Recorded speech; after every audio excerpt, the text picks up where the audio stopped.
हिंदुस्तान का संबंध हिंदी से होता है। जन जन की भाषा है हिंदी, भारत की आशा है हिंदी, जिसने पूरे देश को जोड़ा वो मजबूत धागा है हिंदी। सरल शब्दों में कहा जाए तो जीवन की परिभाषा है हिंदी। जैसा कि हम सब जानते हैं, पशु और प्राणी अपने भावों और विचारों को प्रकट करने के लिए अलग अलग तरीका प्रस्तुत करते हैं और अपने भाषा का प्रयोग करते हैं। किंतु जब मैं उन्हें देखती हूँ और सोचती हूँ, जब चिड़िया चहचहाती है और कुत्ते भौंकते हैं और गाय के रम्भाने की आवाज़ सुनती हूँ तो मुझे कुछ समझ नहीं आता। शायद वो अपने भाषा में हमसे कुछ कहना चाहते हैं, लेकिन मैं कुछ समझ नहीं पाती और सोचती हूँ कि मनुष्य कितना भाग्यशाली है कि उसे ईश्वरीय लिखित भाषा का वरदान मिला है। और दोस्तों, जैसा कि हम सब जानते हैं, भारत का निर्माण राष्ट्रभाषा से होता है और हमारे राष्ट्रभाषा हिंदी है।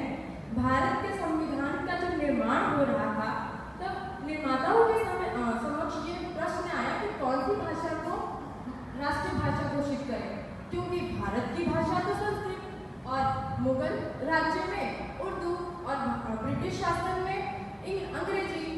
तो हम सभी संविधानों ने इस पहलू को समझकर और भली भांति समझा, इसलिए 14 सितंबर को 1949 में हिंदी को राजभाषा घोषित किया और पूरे देश में, हमारे भारत में 14 सितंबर को हिंदी दिवस मनाया जाता है। हिंदी को लेकर हमारा क्या कर्तव्य है? हिंदी को लेकर हमारा यह कर्तव्य है कि जो लोग हिंदी को बोलने में शर्माते हैं, उन्हें हमें जागरूक करना है कि हिंदी हमारी राष्ट्रभाषा है, उसे बोलने में कैसा शर्म। हिंदी है, अगर हमारे राष्ट्रभाषा बोलने में हम शर्मा जाएंगे तो राष्ट्र कैसे आगे जाएगा? दोस्तों, ये बहुत ही शर्म की बात है जब मैं दो व्यक्ति को अंग्रेजी में बात करते हुए देखती हूँ, वो बोलता है हाय हाउ आर यू, तो लोग समझते हैं कि अरे वाह वो कितना पढ़ा लिखा है, और उसी जगह अगर दो व्यक्ति हिंदी में बात कर रहे हो कि हाय आप कैसे हो या हम कैसे हैं, तो उन्हें वहाँ समझ लिया जाता है। ये कहाँ का सोच, ये कहाँ का न्याय? इस सोच को हमें खत्म करना हमारा कर्तव्य है और हमें लोगों को प्रेरित करना है कि हमारी राष्ट्रभाषा हमारे लिए कितनी महत्वपूर्ण है। हिंदी भाषा को प्रतिष्ठापित करना होगा और हिंदी का व्याकरण का प्रतिकरण करना होगा।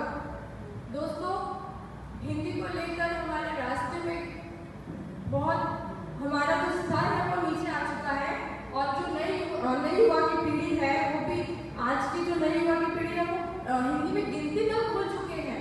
उन्हें गिनती पूछो तो गिनती 1 से 10 तक तो आसानी से बता देंगे, उसके बाद उनको गिनती आती ही नहीं है। और जब हम A to Z पूछेंगे, छोटे से बच्चे को A to Z पूरा अच्छे से बता देंगे वो। तो हमें हिंदी को लेकर बहुत ज़्यादा जागरूक होने की ज़रूरत है। और एक चीज़ करना चाहूँगी लास्ट में, हिंदुस्तान की गौरव गाथा एकता अनुपरंपरा है हिंदी।